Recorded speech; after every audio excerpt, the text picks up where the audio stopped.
Assalamualaikum. Selamat datang di Mahabbah Production. Saya Taufik Kliwon dan di sini saya akan berbagi video mengenai kisah Rasulullah dan Waliullah. So stay tune. Jangan lupa komen, like, subscribe dan share ya. Semoga bermanfaat. Terima kasih.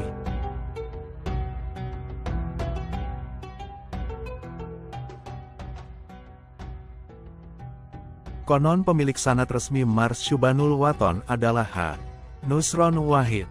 Ketika masih menjabat sebagai ketua Ansor, tahun 2011 sampai tahun 2015, beliau pernah sowan kepada Kiai Haji Maimoen Zubair dan mendapatkan sanad Mars Syubanul Waton tersebut langsung dari murid Kiai Haji Wahab Casbullah, yakni Maimoen Zubair.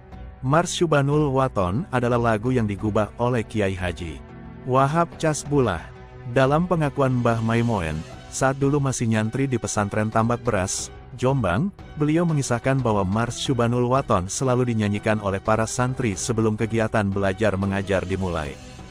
Dari sinilah lagu patriotik itu masih terus membekas yang kemudian disampaikan kepada H.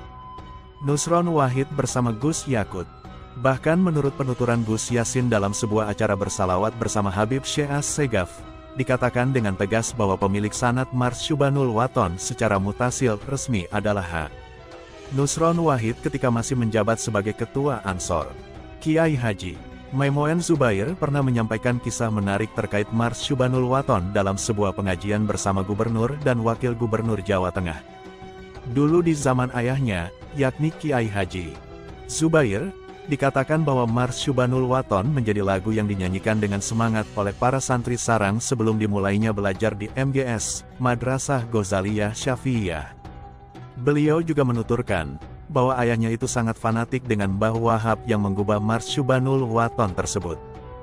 Bahkan Kiai Haji Zubair menggunakan irama dan sebagian syair dalam Mars Syubanul Waton itu ketika membaca Maulid Barzanji. Belakangan syair dalam Mars Syubanul Waton ditambahkan terjemah yang dimaksudkan agar semakin dimengerti oleh masyarakat secara umum. Terbukti saat ini Mars Syubanul Waton menjadi sangat populer dan digandrungi kembali oleh masyarakat, khususnya warga Nahliyin. Mungkin ada sedikit perbedaan irama yang dinyanyikan oleh Mbah Maimoen dengan irama Mars Syubanul Waton yang sekarang dinyanyikan di mana-mana. Perbedaan ini bukan suatu hal yang signifikan, sebab memang diperlukan adanya improvisasi yang menambahkan daya tarik masyarakat modern. Dan jadinya irama itu sebagaimana yang sekarang ini sering kita dengarkan.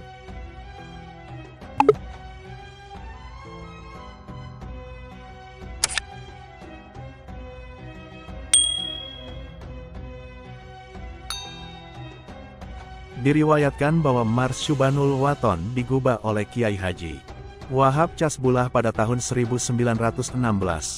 Mars ini diciptakan ketika beliau mendirikan sebuah gerakan yang kelak juga menjadi inspirasi para ulama, yakni Nahdlatul Wathon. Dan tepat 10 tahun setelahnya berdirilah organisasi para ulama yang direstui oleh tokoh ulama besar, yakni Jamiyah Nahdlatul Ulama. Mars Syubanul Wathon menjadi bukti sikap komitmen dan konsisten Kiai Haji Wahab Casbullah dalam mencintai tanah airnya, Indonesia. Lagu ini pula yang menjadi pembakar semangat para santri untuk tetap mencintai dan menjaga Indonesia dengan tidak hanya berdiam diri, melainkan turut juga berperan aktif. Karena itu, tidak heran jika Mbah Wahab juga aktif di pemerintahan, dekat dengan para tokoh nasionalis, seperti Bung Karno dan lain-lain. Ada seorang kiai dari Banten yang mencoba mensyarahi Mars Syubanul Waton tersebut, namanya Kiai Haji Imaduddin. Sebenarnya syair yang diriwayatkan dari Mbah Maimoen dengan yang sekarang beredar ada sedikit perbedaan, tetapi tidak mengurangi substansinya. Mars Syubanul Waton ini dimulai dengan kalimat, Ya lal waton, ya lal waton, ya lal waton. Kalimat, Ya lal waton, diulang sebanyak 3 kali. Kalimat, Ya lal waton. Huruf, ya, yang terdapat pada kalimat tersebut adalah huruf, nida, huruf yang bermakna panggilan untuk lawan yang diajak bicara. Sedangkan huruf lem yang menempel pada kata waton adalah disebut huruf lem, li'et ta'ajub, yang bermakna takjub, heran, dikagumi, dibaca dengan difatahkan sebelum kalimat muta'ajab minhu, yaitu kalimat yang berposisi dikagumi.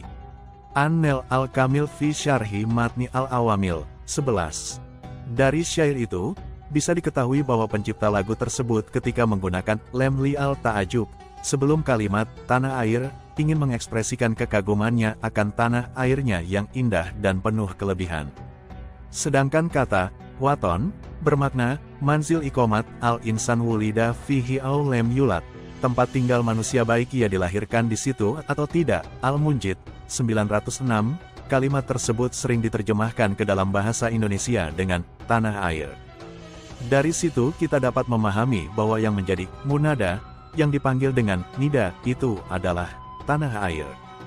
Maka kurang tepatlah ketika ada yang berpendapat bahwa kalimat lal waton berasal dari singkatan kalimat ahlal waton, penduduk tanah air.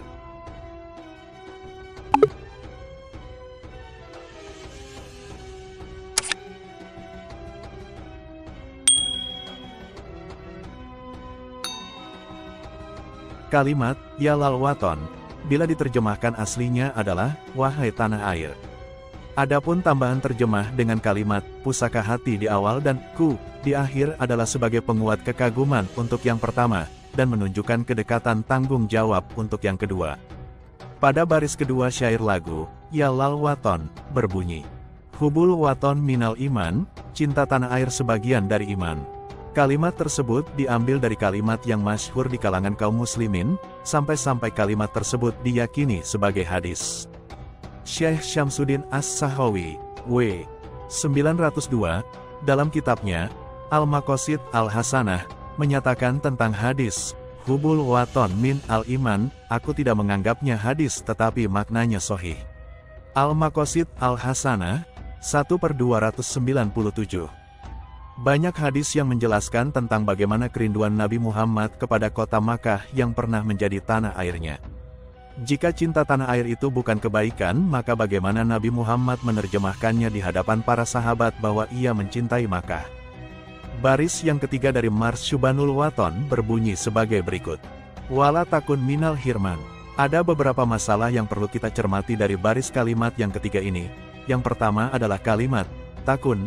Apakah delomir, kata ganti, yang terdapat pada kata itu adalah delomir khitab mufrad muzakkar, orang kedua laki-laki tunggal, atau delomir muannats goibah, orang ketiga yang menunjukkan makna perempuan.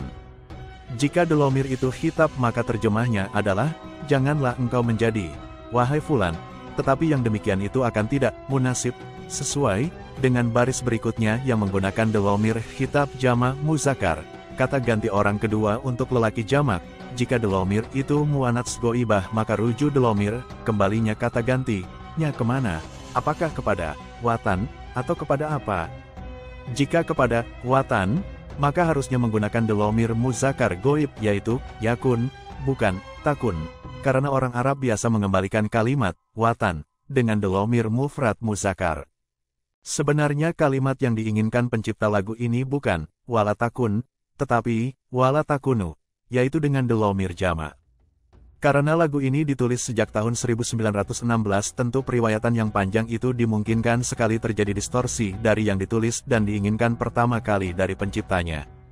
Kalimat minal hirman, ada beberapa masalah yang perlu kita bahas. Pertama, ketika penulis menduga bahwa kalimat wala takun yang diinginkan penciptanya adalah wala takunu, maka kalimat minal hirman ini secara stanza akan terjadi gejlok. Maka kalimat minal yang artinya dari dimungkinkan pula sebenarnya yang diinginkannya adalah fil yang artinya di dalam. Kemudian lafat hirman dalam bahasa Indonesia berarti al-manu wa nakidal al-rizki, enggan dan kebalikan dari mendapatkan bagian rizki, Al-Munjid 130. Dari situ maka kalimat wala tukunu fil hirman bermakna asal janganlah engkau semua menghilangkan bagian rezekimu. Dalam lirik yang biasa dibaca diterjemahkan dengan kalimat, jangan halangkan nasibmu, kalimat, halangkan, menurut penulis adalah distorsi dari kalimat yang diinginkan pencipta lagunya, yaitu kata, hilangkan. Karena kalau kita cermati kita akan sulit memahami apa maksud kalimat, jangan halangkan nasibmu, tetapi ketika kita menerjemahkannya, jangan hilangkan nasibmu, maka dengan mudah kita bisa memahami bahwa kita diberikan motivasi oleh pencipta lagu tersebut untuk mengambil bagian dan peran dalam membela tanah air dan mengurusnya sendiri bukan diurus oleh kaum penjajah. Kalimat pada baris keempat berbunyi, Inhatlu ahal waton, bangkitlah hai kalian semua penduduk negeri.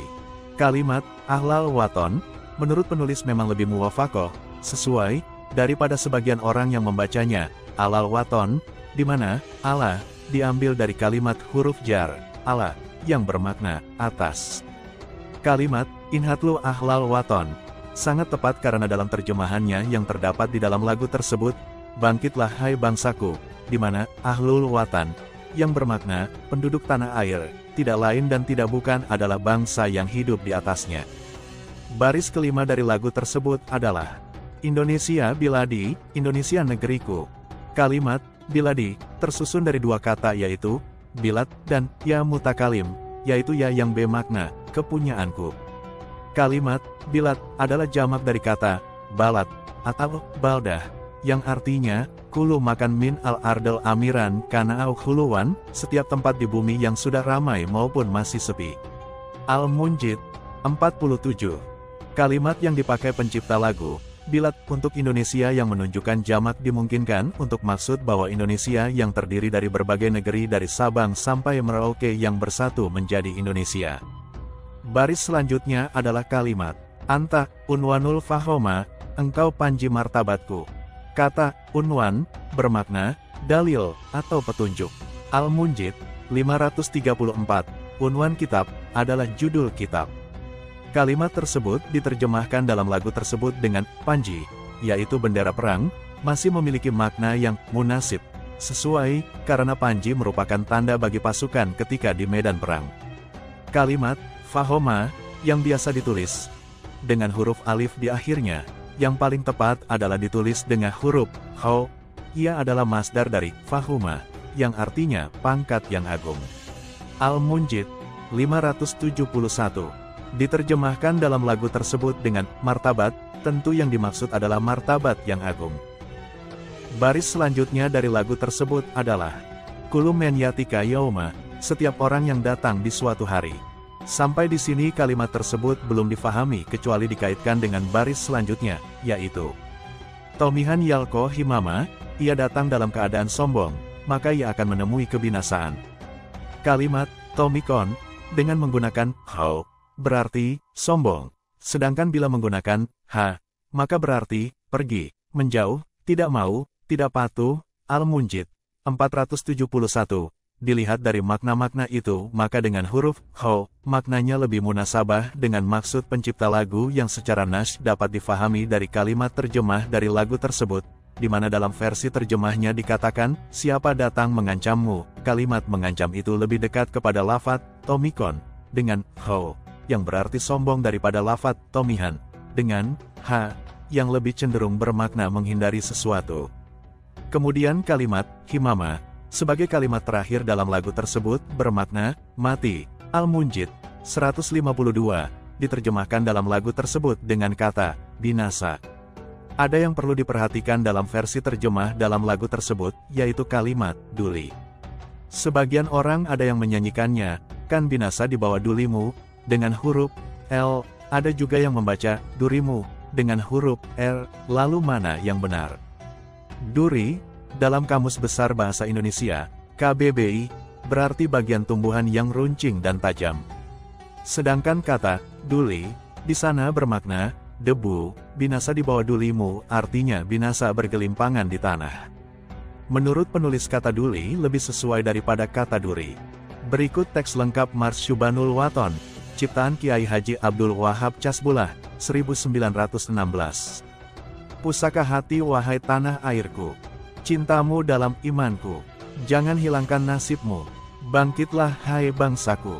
Pusaka hati wahai tanah airku, cintaku dalam imanku, jangan hilangkan nasibmu, bangkitlah hai bangsaku.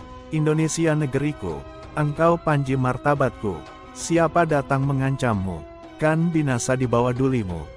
Dari sini kita semakin paham dan meyakini bahwa Mars Syubanul Waton ini menyampaikan pesan kuat akan cinta tanah air. Dan dengan tegas seakan Mbah Wahab menyampaikan bahwa mencinta tanah air itu hukumnya wajib. Wallahu a'lam bishshawab.